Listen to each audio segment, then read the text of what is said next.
Hoy día tenemos la suerte de contar con el jefe de la división jurídica de la UAF, don Marcelo Contreras.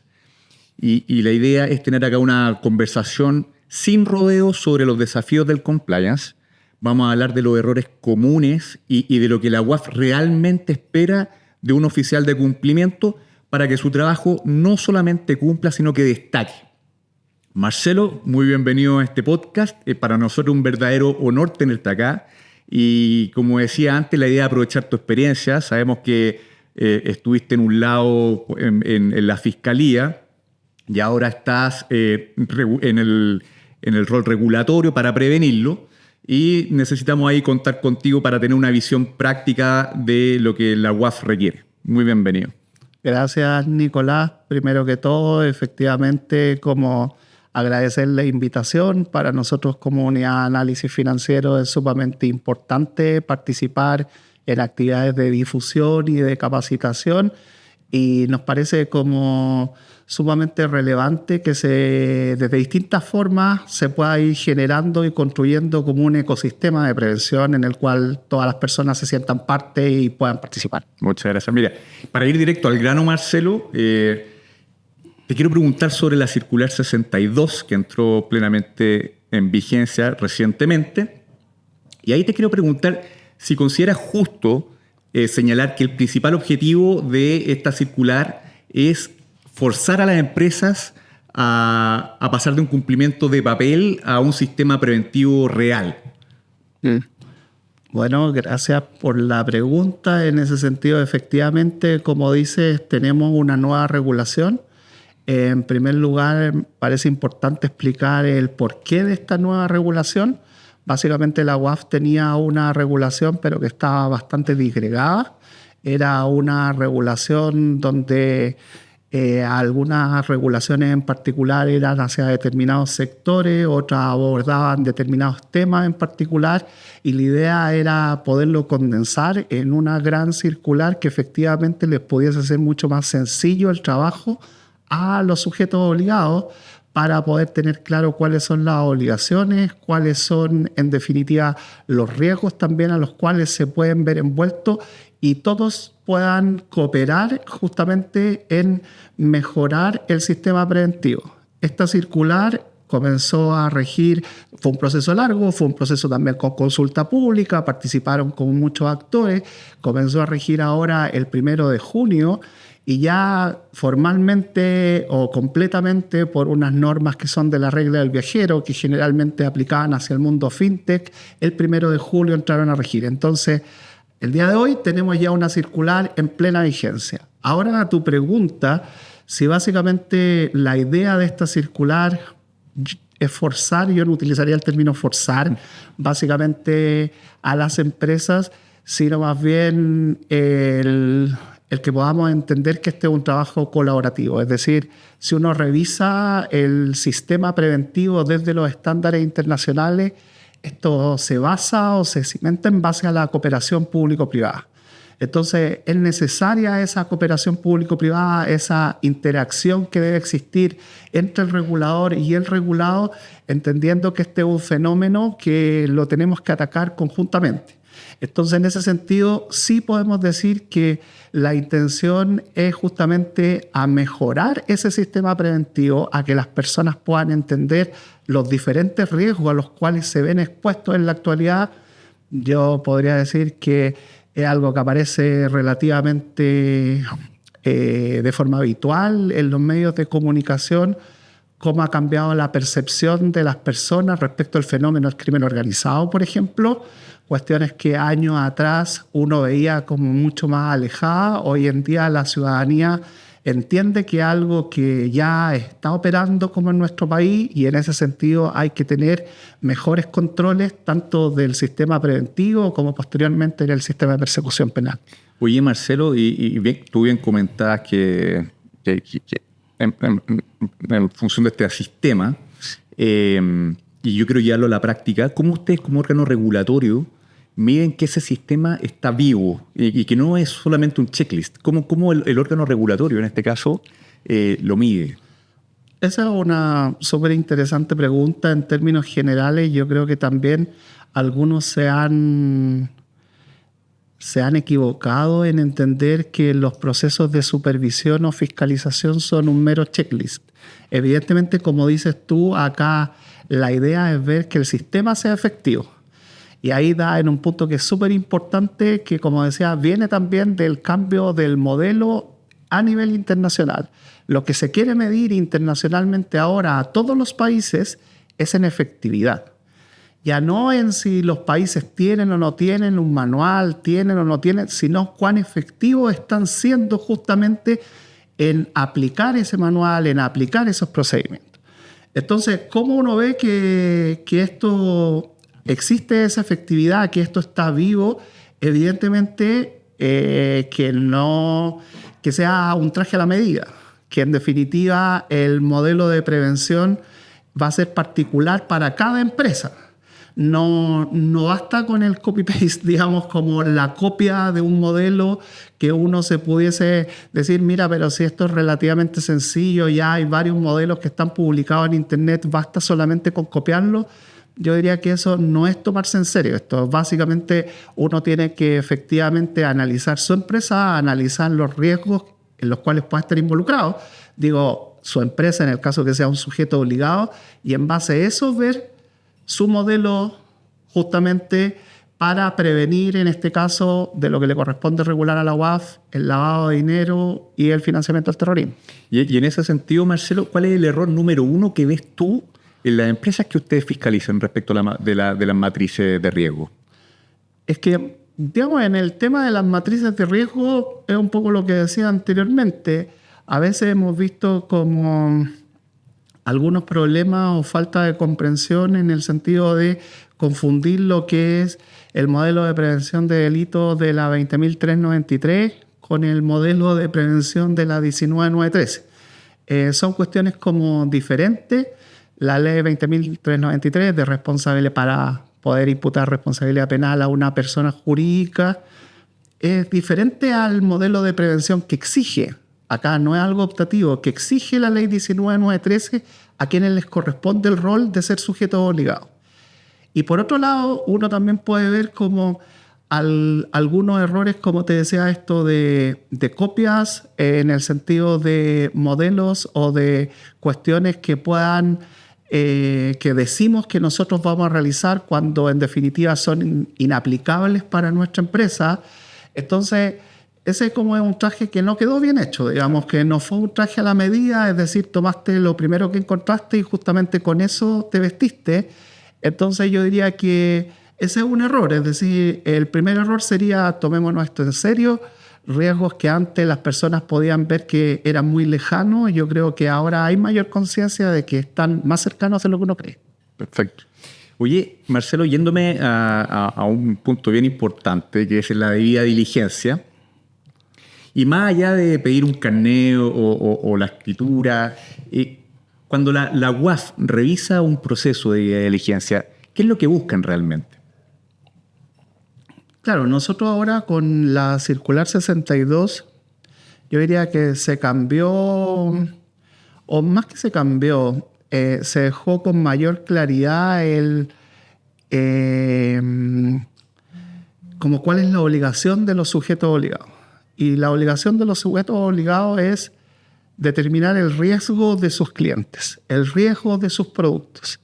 Y en base a esos niveles de riesgo, ellos tomando en consideración, evidentemente, las evaluaciones de riesgo que pueda haber hecho Chile, las evaluaciones nacionales de riesgo, las evaluaciones sectoriales de riesgo que puedan existir, pueden ir determinando que a determinados clientes o productos les voy a aplicar una debida diligencia simplificada, una debida diligencia reforzada, una debida diligencia estándar. Es decir, hay productos que tienen un mayor riesgo per se y hay productos que tienen un riesgo mucho más bajo. Entonces, no resultaría como del todo eficiente aplicarle a todos la misma medida. Entonces, lo que va a ver la UAF o lo que va a revisar la UAF es que esa empresa, en base a la definición que ella misma hizo, que debe constar en su manual, está cumpliendo con esa definición que se propuso. Es decir, si yo dije que a tal producto X le iba a aplicar una debida diligencia intensificada porque es mi producto de más riesgo, bueno, cuando se lo vaya a supervisar y a fiscalizar, se va a ver si efectivamente está aplicando esa debida diligencia reforzada. Si por el contrario, digo, este producto es de menos riesgo, le voy a aplicar, o estos clientes son de menos riesgo, le voy a aplicar una debida diligencia simplificada, bueno, que efectivamente se dé este juego donde el sujeto obligado está cumpliendo justamente con el esquema o un poco lo que se comprometió para poder cumplir con lo que establece la ley. Perfecto. Y para ser concreto, ¿qué antecedentes diferencian una debida diligencia aceptable, por decirlo de alguna forma, con una que es considerablemente o notoriamente buena para un cliente, por ejemplo, persona jurídica? Quiero aterrizar un poco esto en la práctica. Claro, es que es difícil aterrizarlo porque ya tendríamos que ir a un caso como muy concreto porque, como decíamos anteriormente, lo que para un sector económico, corredores de propiedades, pueda ser una debida diligencia excelente, quizás en otro sector económico no aplica de la misma forma, es decir, no va a aplicar de la misma forma en banco, en una casa de cambio, en una empresa de transferencia de dinero o en una empresa que actualmente mueve cripto. Van a ser diferentes. Entonces, a tu pregunta, nuevamente, ¿qué es lo que a mi juicio identificaría una debida diligencia sumamente buena que esté realizando? Es que esa debida diligencia se hizo un buen análisis de riesgo y se está cumpliendo en base a ese análisis de riesgo. Los sujetos obligados evidentemente no están obligados a lo imposible. Esto es más bien como una suerte de obligación de medio. Ellos tienen justamente que ir cumpliendo en base a las obligaciones que le exige la regulación, tanto la ley 19.913 como la circular 62. Perfecto. Bueno, y yéndome a eso, que a lo imposible nadie está obligado finalmente, identificar al beneficiario final de una estructura es uno de los mayores desafíos que tienen las empresas. ¿Qué nivel de esfuerzo espera la UAF respecto a ese ítem? Ahí yo por lo menos contestaría desde lo más general a lo particular. Desde lo más general diría que no es solamente una cuestión nacional el tema del beneficiario final, sino básicamente es parte de las principales modificaciones que se han hecho a los estándares internacionales para todos los países. Es decir, para lograr mayor efectividad, uno debe disminuir la opacidad que hay respecto de personas o estructuras jurídicas. Entonces, en ese sentido, es importante un beneficiario final. En la última evaluación que le hicieron en nuestro país, evaluación realizada al alero de Gafilat, el Grupo de Acción Financiera de Latinoamérica, nuestro país justamente en cuanto a efectividad en este punto fue calificado con la nota más baja, un bajo. Es nuestro único bajo. ¿Por qué? Justamente principalmente porque se señalaba que Chile no cuenta con un registro de beneficiario final. Actualmente se está tramitando un proyecto de ley que quiere incorporar un registro de beneficiario final, que eso sería muy provechoso, justamente lleva un requerimiento también de todos los sujetos obligados, es decir, que el Estado pueda ayudar teniendo un registro de beneficiario final donde ellos puedan acceder, porque actualmente los esfuerzos quizás no son del todo eficientes en el sentido que son de sectores en particular. Ahora, yendo a lo concreto a tu pregunta, ¿qué es lo que se exige de la UAF? La circular 62 amplió la obligación de beneficiario final no solo al sector financiero, sino a cualquier sujeto obligado. ¿En qué lógica? En la lógica de efectivamente las personas tengan que conocer quién está detrás. Pero no se exige, como tú bien dices, lo imposible. Es decir, basta, no solo que basta, sino que se vea que el sujeto obligado tiene un esfuerzo. Es decir, si yo a un cliente le pido una declaración de beneficiario final, el cliente me llena la declaración, los datos parecen plausibles, atendibles, bueno, ahí ese sujeto está cumpliendo con su obligación. Independiente que después más adelante se pudiese ver que quizás algún dato no correspondía, etcétera, pero por lo pronto ese sujeto está cumpliendo. Evidentemente, al tener un registro, esto va a cambiar. ¿Por qué? Porque ese registro tiene también una actualización constante respecto de las distintas personas que puedan estar detrás de una estructura jurídica. Entonces ahí, si a mí me toca interactuar con un cliente, yo le voy a pedir a ese cliente que me saque el registro de beneficiario final de este registro público y me lo presente. Claro. Y yo con eso también estaría cumpliendo y estaría sabiendo quién está detrás de la operación. Perfecto. Y respecto siguiendo por ese punto del beneficiario final, o sea, lo que te entendí, corrígeme si no te entendí bien, es que la declaración jurada es un buen antecedente para que una empresa pueda acreditar que hizo un esfuerzo razonable para acreditar a los beneficiarios finales, pero eso debiese ir complementado.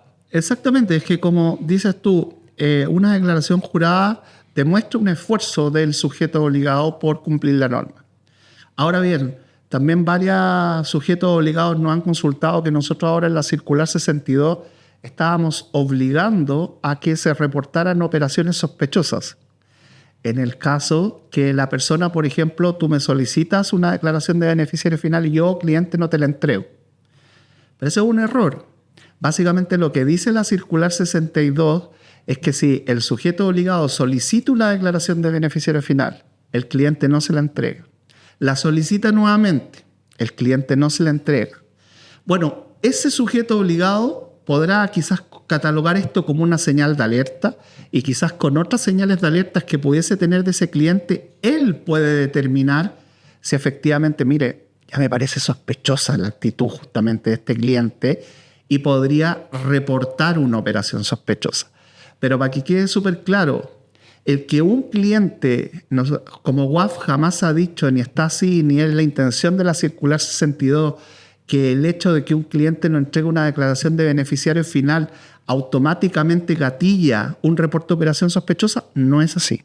Básicamente siempre el ROS va a seguir siendo subjetivo, el sujeto obligado es el que tiene que conocer a su cliente y en ese conocimiento del cliente este será uno de otros antecedentes que pueda tomar en consideración para determinar si va a emitir o no va a emitir un reporte de operación sospechosa. Perfecto, Marcelo, nos está pasando volando el tiempo. No quiero dejar de preguntarte, porque acá nos escuchan varios oficiales de cumplimiento.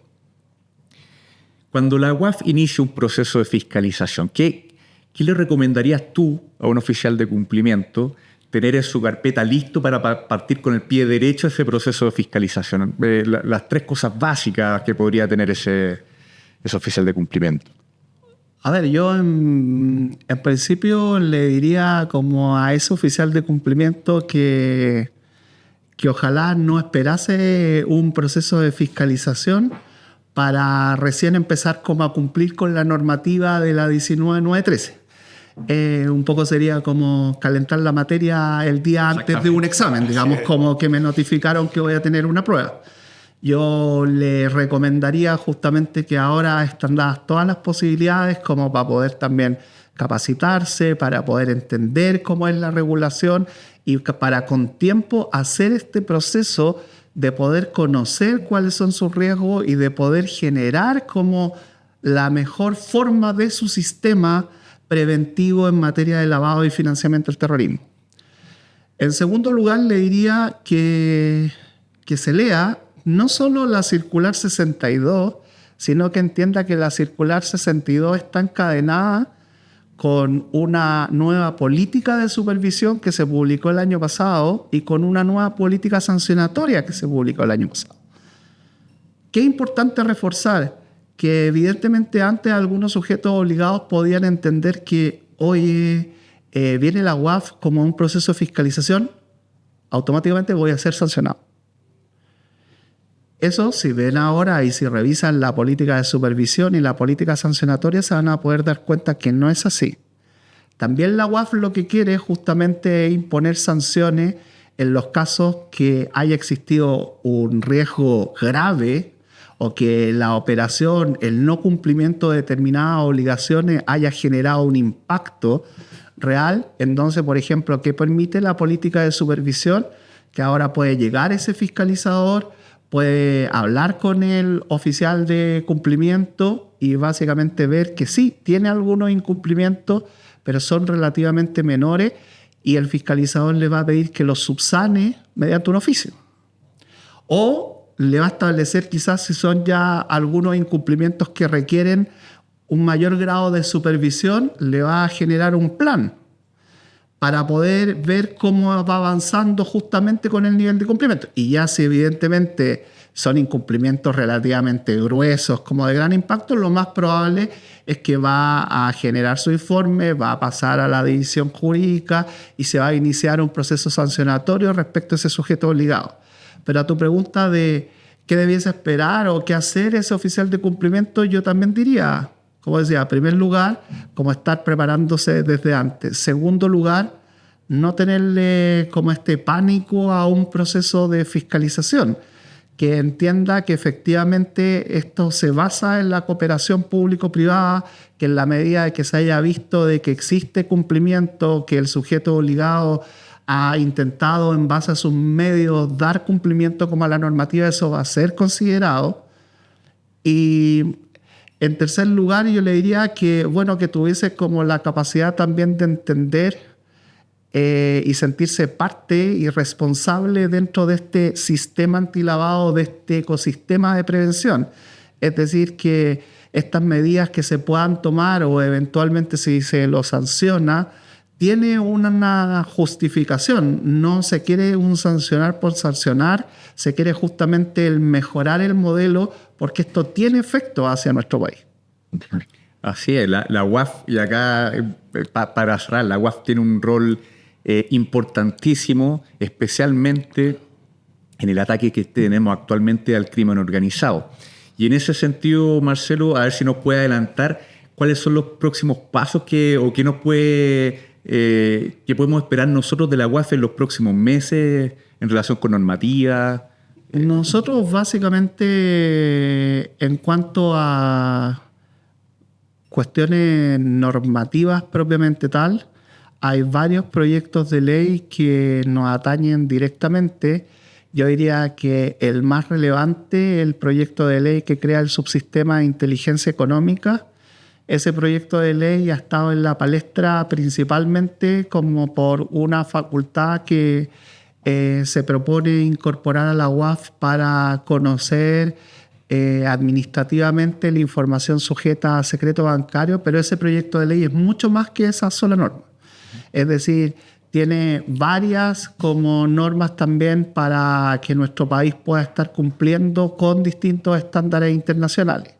Entonces, yo diría, ese proyecto de ley para nosotros es como sumamente importante en cuanto a las posibilidades de conocer de determinada información, de poder trabajar esa información y de poder hacer frente al crimen organizado. Por lo demás, en ese proyecto de ley se le amplía el objeto de la UAF, que eso también redundaría evidentemente en los sujetos obligados. Actualmente la UAF, según el artículo 1 de la ley, su objeto es prevenir e impedir la utilización del sistema financiero para el delito de lavado y de financiamiento del terrorismo, y ahora se agregaría delitos vinculados al crimen organizado, el crimen organizado o la forma en que en definitiva lo acomode el legislador. Pero lo que quiere el legislador, entendemos, es ampliar el objeto de la UAF para que también tenga, como preguntas tú, un rol mucho más activo en materia de crimen organizado.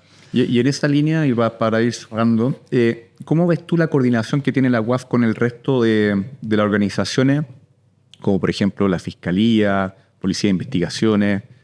No, nosotros básicamente, por un mandato legal, nuestra relación directa es con la Fiscalía, y en ese sentido tenemos muy buena relación, tenemos muchas reuniones de coordinación donde vamos viendo, vamos adaptando, también vamos, por decirlo de alguna forma, sintonizando de mejor forma o equilibrando ese flujo de información. Según la ley, nuestro único receptor de información es el Ministerio Público.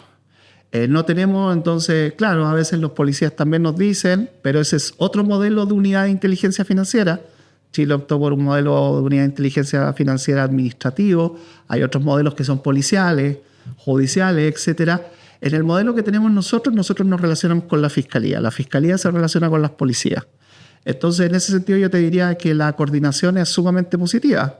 Evidentemente que hay cuestiones que siempre estamos trabajando como para poder mejorar, pero esto también pasa porque los fenómenos criminales van modificándose, van cambiando. Entonces, en ese sentido, todo lo que uno tenía proyectado de una forma hace 5 años atrás que se estaba trabajando en materia de delito económico, en otro delito en particular, uno podría decir que esto va mutando, va cambiando. Es decir, las formas de lavar son esencialmente dinámicas. Las personas no se quedan siempre como en el mismo formato, sino efectivamente se van viendo nuevas posibilidades y eso te genera como la obligación de estar en un constante readecuamiento de la forma como vamos a trabajar.